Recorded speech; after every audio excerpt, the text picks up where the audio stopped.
That same evening at dusk, Gabriel was leaning over Coggan's garden gate, taking an up-and-down survey before retiring to rest.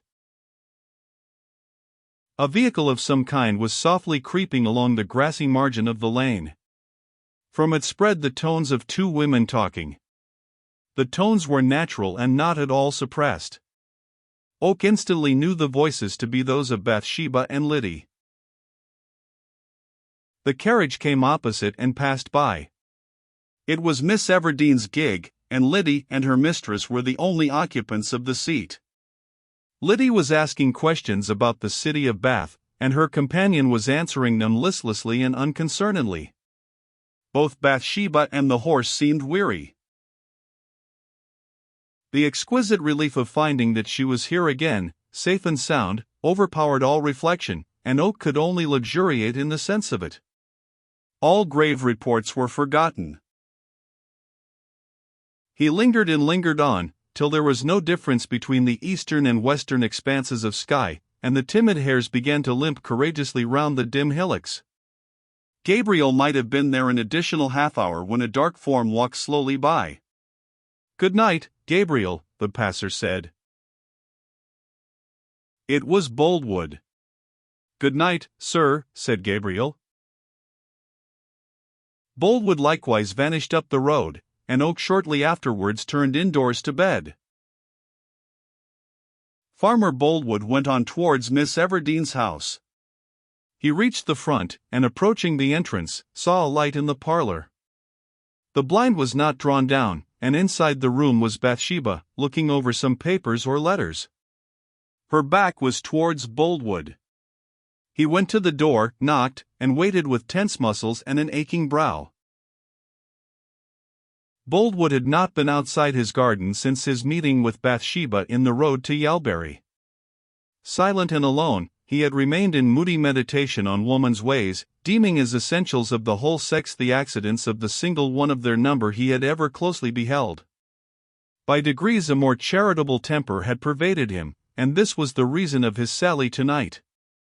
He had come to apologize and beg forgiveness of Bathsheba with something like a sense of shame at his violence, having but just now learnt that she had returned only from a visit to Liddy, as he supposed, the Bath escapade being quite unknown to him. He inquired for Miss Everdene. Liddy's manner was odd, but he did not notice it. She went in, leaving him standing there, and in her absence the blind of the room containing Bathsheba was pulled down. Boldwood augured ill from that sign. Liddy came out. "My mistress cannot see you, sir," she said. The farmer instantly went out by the gate. He was unforgiven, that was the issue of it all. He had seen her who was to him simultaneously a delight and a torture, sitting in the room he had shared with her as a peculiarly privileged guest only a little earlier in the summer, and she had denied him an entrance there now. Boldwood did not hurry homeward. It was 10 o'clock at least, when, walking deliberately through the lower part of Weatherbury, he heard the carrier's spring van entering the village.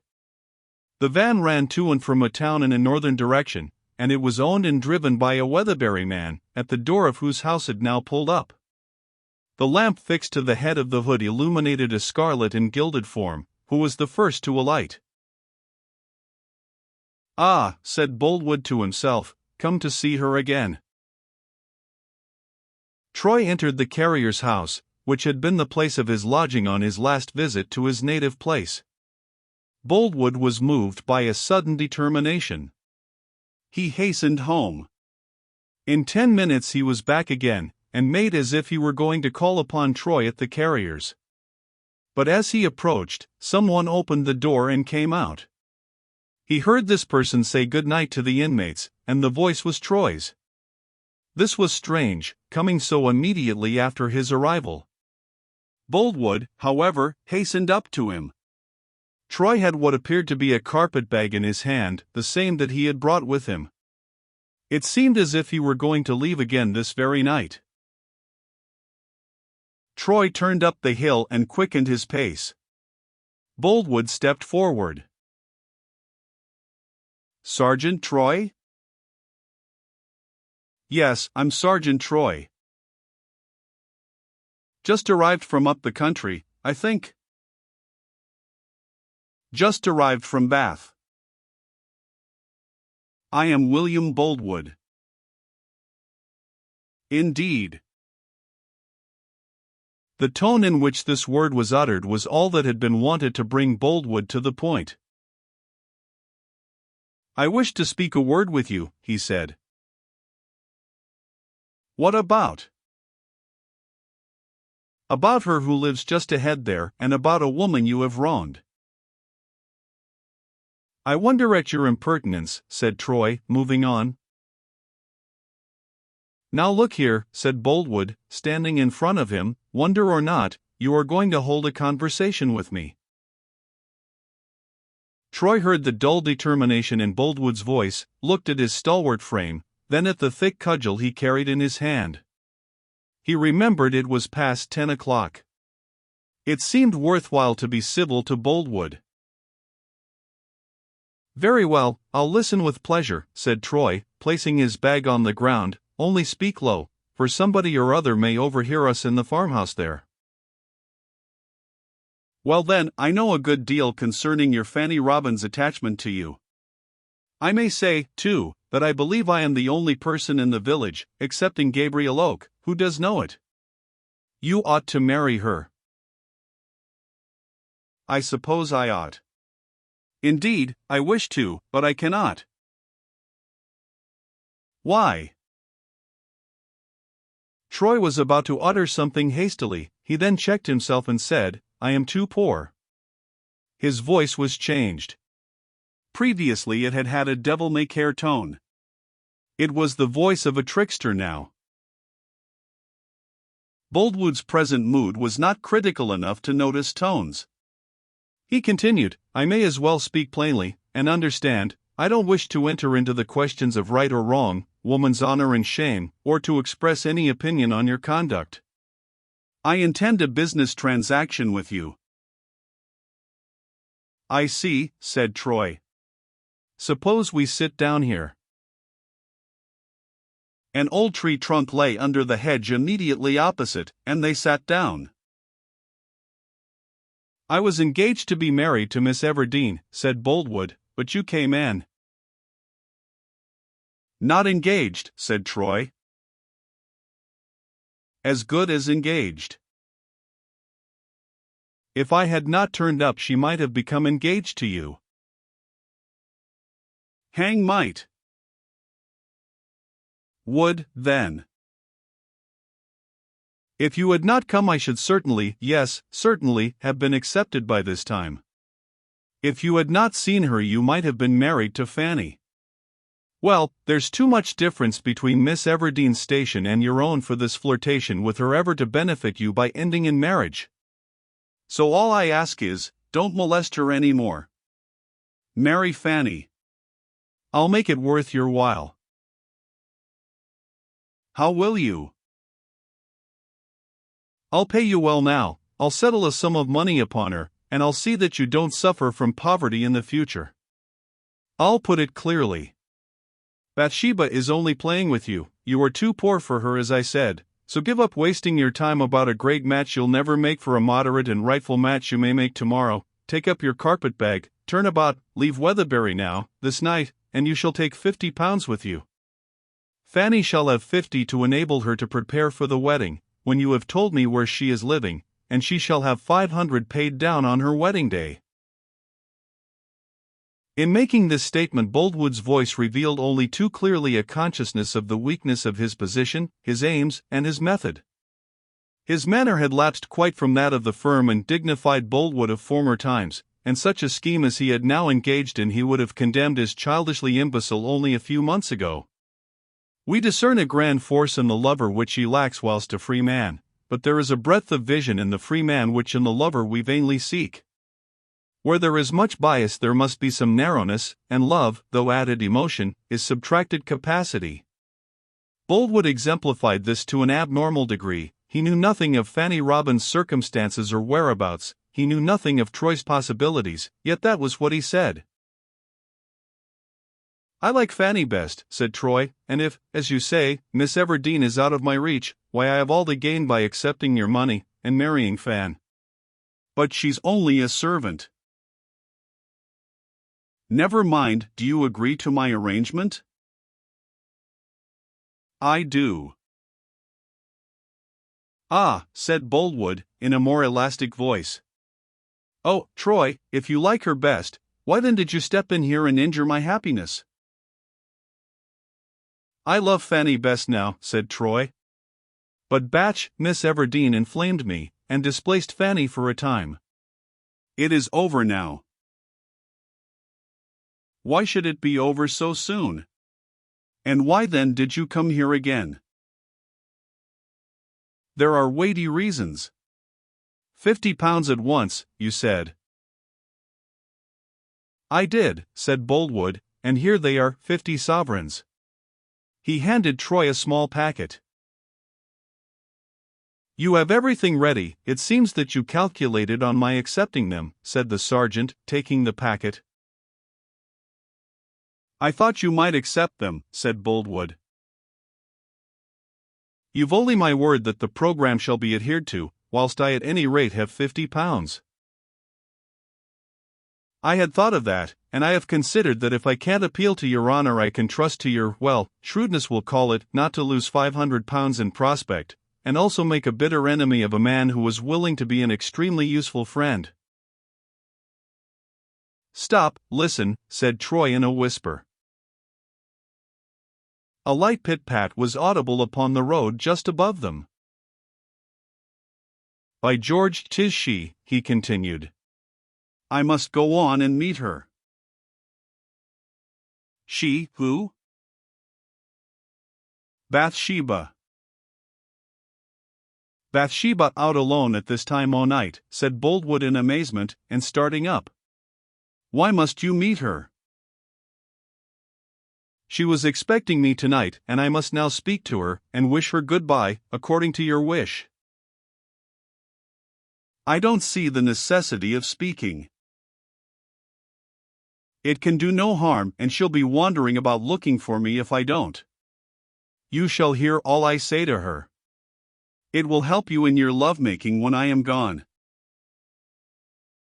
Your tone is mocking. Oh no.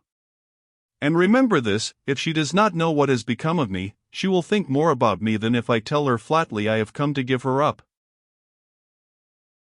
Will you confine your words to that one point? Shall I hear every word you say? Every word. Now sit still there, and hold my carpet bag for me, and mark what you hear. The light footstep came closer, halting occasionally, as if the walker listened for a sound. Troy whistled a double note in a soft, fluty tone. Come to that, is it? Murmured Boldwood, uneasily.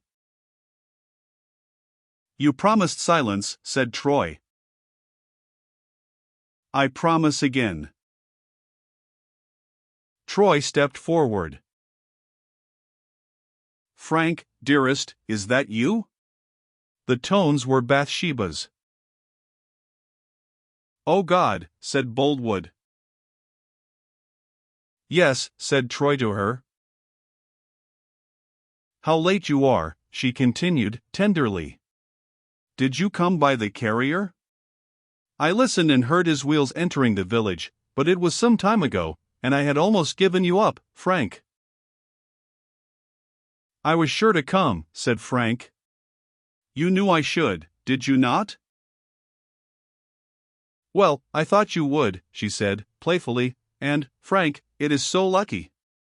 There's not a soul in my house but me tonight. I've packed them all off so nobody on earth will know of your visit to your lady's bower. Liddy wanted to go to her grandfather's to tell him about her holiday, and I said she might stay with them till tomorrow when you'll be gone again. Capital, said Troy. But, dear me, I had better go back for my bag, because my slippers and brush and comb are in it. You run home whilst I fetch it, and I'll promise to be in your parlor in 10 minutes. Yes. She turned and tripped up the hill again. During the progress of this dialogue there was a nervous twitching of Boldwood's tightly closed lips, and his face became bathed in a clammy dew. He now started forward towards Troy. Troy turned to him and took up the bag. "Shall I tell her I have come to give her up and cannot marry her?" said the soldier, mockingly. "No, no, wait a minute. I want to say more to you, said Boldwood, in a hoarse whisper.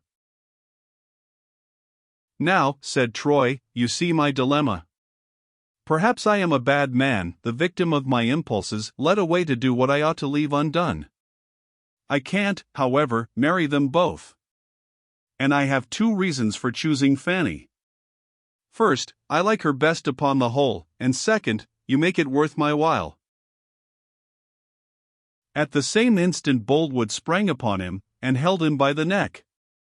Troy felt Boldwood's grasp slowly tightening. The move was absolutely unexpected.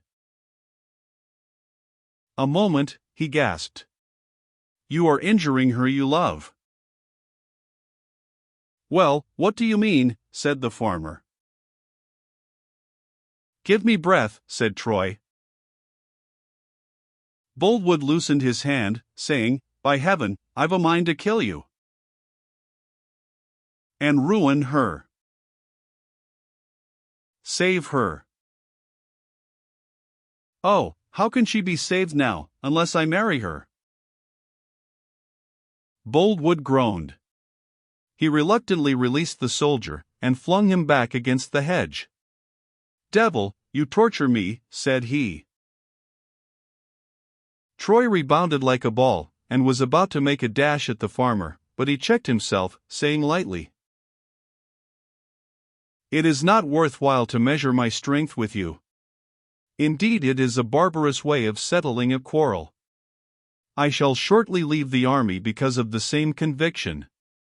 Now, after that revelation of how the land lies with Bathsheba, 'twould be a mistake to kill me, would it not?" "'Twould be a mistake to kill you," repeated Boldwood, mechanically, with a bowed head. "Better kill yourself." "Far better."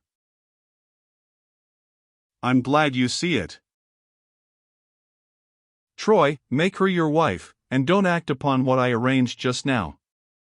The alternative is dreadful, but take Bathsheba, I give her up. She must love you indeed to sell soul and body to you so utterly as she has done. Wretched woman, deluded woman, you are, Bathsheba." "But about Fanny?" "Bathsheba is a woman well-to-do," continued Boldwood, in nervous anxiety, "and, Troy, she will make a good wife, and, indeed, she is worth your hastening on your marriage with her. But she has a will, not to say a temper, and I shall be a mere slave to her. I could do anything with poor Fanny Robin." "Troy," said Boldwood, imploringly, "I'll do anything for you, only don't desert her, pray don't desert her, Troy." "Which, poor Fanny?" "No, Bathsheba Everdeen. Love her best. Love her tenderly. How shall I get you to see how advantageous it will be to you to secure her at once?"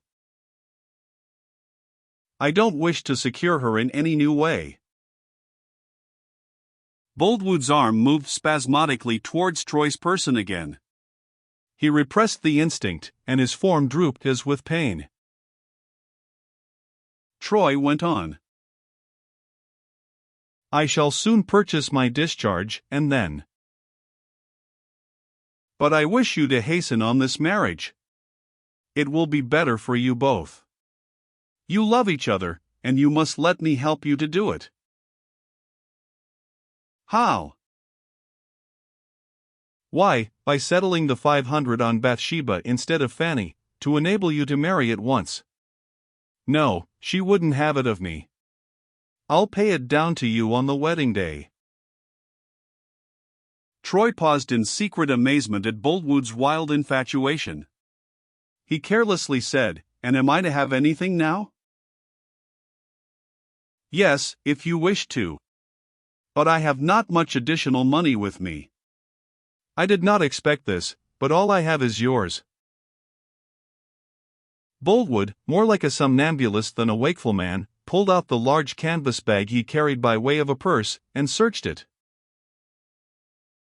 "I have £21 more with me," he said. "2 notes and a sovereign. But before I leave you I must have a paper signed." "Pay me the money, and we'll go straight to her parlor, and make any arrangement you please to secure my compliance with your wishes. But she must know nothing of this cash business." "Nothing, nothing," said Boldwood, hastily. "Here is the sum, and if you'll come to my house we'll write out the agreement for the remainder, and the terms also. First we'll call upon her." "But why?" "Come with me tonight, and go with me tomorrow to the Sayagets." "But she must be consulted, at any rate informed." "Very well, go on." They went up the hill to Bathsheba's house. When they stood at the entrance, Troy said, "Wait here a moment." Opening the door, he glided inside, leaving the door ajar. Boldwood waited. In 2 minutes a light appeared in the passage. Boldwood then saw that the chain had been fastened across the door. Troy appeared inside, carrying a bedroom candlestick. "What, did you think I should break in?" said Boldwood, contemptuously. "Oh, no, it is merely my humor to secure things." "Will you read this a moment?" "I'll hold the light." Troy handed a folded newspaper through the slit between door and doorpost, and put the candle close. "That's the paragraph," he said, placing his finger on a line. Boldwood looked and read. "Marriages. On the 17th Inst. at St. Ambrose's Church, Bath, by the Reverend G. Mincing, B. Francis Troy, only son of the late Edward Troy, Esq., M.D., of Weatherbury, and Sergeant with Dragoon Guards, to Bathsheba, only surviving daughter of the late Mr. John Everdene, of Casterbridge." "This may be called Fort Meeting feeble, hey, Boldwood," said Troy. A low gurgle of derisive laughter followed the words. The paper fell from Boldwood's hands. Troy continued. £50 to marry Fanny. Good. £21 not to marry Fanny, but Bathsheba. Good. Finale, already Bathsheba's husband. Now, Boldwood, yours is the ridiculous fate which always attends interference between a man and his wife. And another word. Bad as I am not such a villain as to make the marriage or misery of any woman a matter of huckster and sale. Fanny has long ago left me. I don't know where she is. I have searched everywhere. Another word yet. You say you love Bathsheba, yet on the merest apparent evidence you instantly believe in her dishonor. A fig for such love. Now that I've taught you a lesson, take your money back again." I will not," said Boldwood, in a hiss. "Anyhow I won't have it," said Troy, contemptuously. He wrapped the packet of gold in the notes, and threw the whole into the road. Boldwood shook his clenched fist at him. "You juggler of Satan! You black hound! But I'll punish you yet, mark me, I'll punish you yet." Another peal of laughter. Troy then closed the door, and locked himself in. Throughout the whole of that night Boldwood's dark form might have been seen walking about the hills and downs of Weatherbury like an unhappy shade in the mournful fields by Acheron.